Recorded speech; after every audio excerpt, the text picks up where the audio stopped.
Hey, what's up? It's Rod Gardner Jr., aka Cali Cole, and I'm back, ready to talk to y'all about opportunity. I kind of got threw off, was trying to prepare for Black History Month, and then the tragic passing of Kobe Bryant and his daughter and the other passengers who were on that helicopter crash the other week. It kind of took me out, kind of threw me around in my thinking, but I wanted to talk about opportunity, but it kind of was perfect, I guess, to talk about Kobe and talk about opportunity. Me being a resident of California for a number of years in my life, growing up in Southern California, being from San Diego, I really, really admired Kobe. Seeing Kobe grow up in an organization from being 17 years old on and becoming the man that we known him as. And one of the biggest things that Kobe did was he took advantage of opportunity. I always dog myself out because I grew up in Southern California and I don't know a lick of Spanish. ¿Cuál es tu teléfono? That's Spanish, right? That's it for me. And Feliz Navidad. But I should have learned Spanish, but Kobe was one of those people who lived in Europe, lived different places in the world, and spoke fluently in other languages. I think they talked about him speaking Mandarin and Italian, even some Serbian. I think it was Serbian.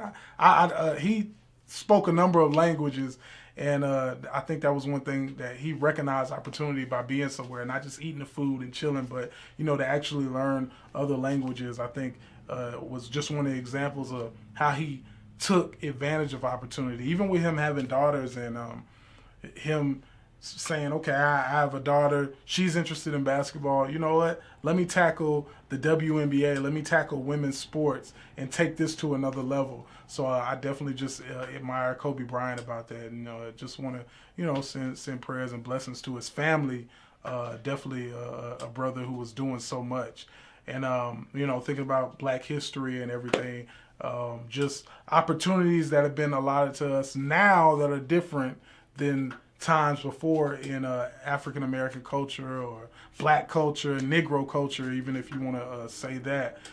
So opportunity is very, very important. But the three top things you have to do: you have to prepare for opportunity, you have to recognize it, and you have to run to it.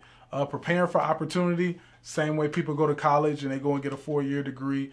They're preparing for the opportunity to become a doctor or a lawyer or a basket weaver or a football player or an engineer, whatever they want to do. They're taking advantage of being ready for the opportunity when it comes. The worst thing that can happen is an opportunity comes to you and you don't recognize it and you're not prepared for it. Now, some opportunities are going to hit you and you're not prepared for it, but prepare as much as you can so when opportunities come your way, you'll be able to walk right in them, not hesitate, not have any delay. Recognizing opportunities, that's one of the biggest things also, because it has a lot to do with your mindset. A lot of times we think opportunity is, oh, I won $100,000, or I got $1 million, or I won a lotto ticket, or somebody gave me a business, or somebody gave me. But opportunity doesn't always work like that. Some things you're going to have to work hard at. Some things are going to look like you're losing when you start them, and it's going to look like there's no benefits to it. But it's all about your mindset and perspective. You could be working at a fast food restaurant, and you could be saying, hey, I'm coming here every day, but in 10 years, I'm going to be the general manager. Or in 10 years, I'm going to own this very restaurant I work at. That makes it an opportunity for you to come in and do what you do and move up to the next level. And nobody can take that from you.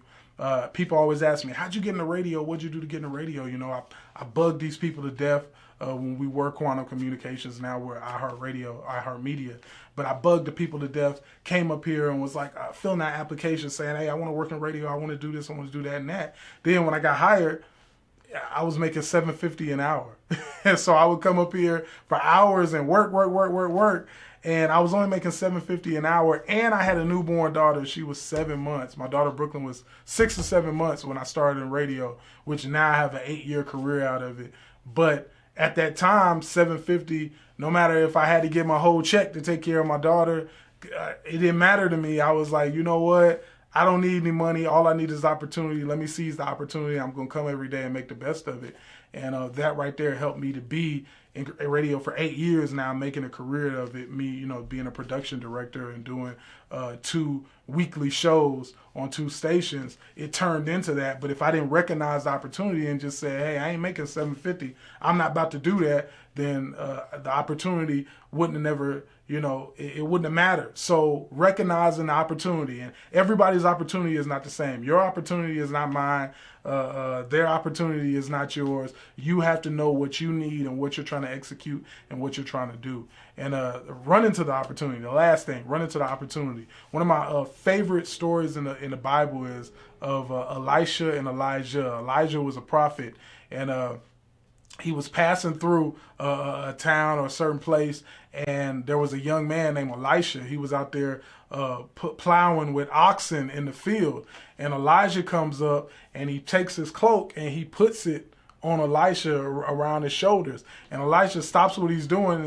The Bible says he leaves the oxen, and then he runs and takes off after the prophet. So he recognized the opportunity of what was coming and what he wanted to be and what he saw.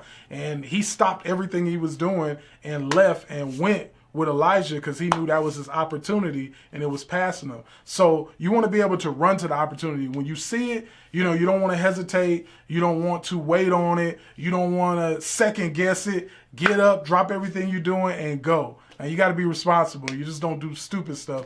But you have to have that zeal and that fire to get what you need to get accomplished and get to the next level. Because my auntie told me like probably about 2 years ago, it really, really stuck with me. She was like, yeah, everybody got talent, but everybody doesn't have an opportunity. So take advantage of your opportunities, prepare for them, recognize your opportunities, and then when your opportunity comes, run to it. Don't wait on it. Once again, you can get at me, CaliCode at iHeartMedia.com.